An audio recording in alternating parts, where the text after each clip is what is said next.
বলেন এটা মীমাংসা নয়, বরং এটা ফাসাদের মূল সূত্র।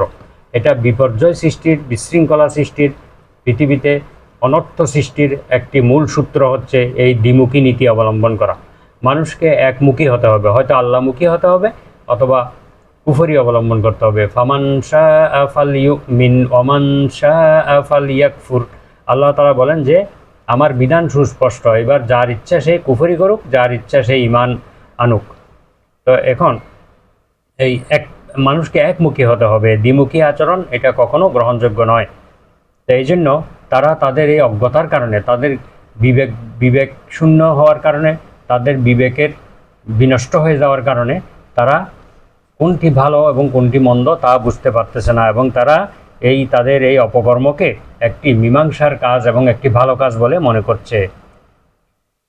মুসলিম শরীফের 2784 নম্বর একটি হাদিসে মুনাফিকদের একটি দৃষ্টান্ত দেয়া হয়েছে। হযরত ইবনে ওমর রাদিয়াল্লাহু আনহু থেকে বর্ণিত, মহানবী সাল্লাল্লাহু আলাইহি ওয়াসাল্লাম ইরশাদ করেন, মাসালুল মুনাফিকি কামাসালিশ শাতিল আইরা বাইনাল গানামাইন। মুনাফিকের দৃষ্টান্ত হলো ওই ছাগির মতো, ওই মাদি ছাগলের মতো, যেই ছাগলটি দুই পাল ছাগলের মাঝখানে অবস্থান করে, দুই পাল ছাগলের মাঝখানে অবস্থান করে। তাইরু ইলা হাযিহি মাররাতান ওয়া ইলা হাযিহি মাররা। এই ছাগল তার জৈবিক চাহিদা পূরণের জন্য একবার এই পালের কাছে যায় আর একবার অপর পালের কাছে যায়, এভাবে সেই আসা যাওয়া করে। অর্থাৎ মুনাফিকদের দৃষ্টান্ত হচ্ছে ওই ছাগলের মতো। আল্লাহ তাআলা সূরা নিসার 143 নম্বর আয়াতে বলেন, মুযাবযাবিনা বাইনা যালিকা লা ইলাহা উলাই ওয়ালা ইলাহা উলা।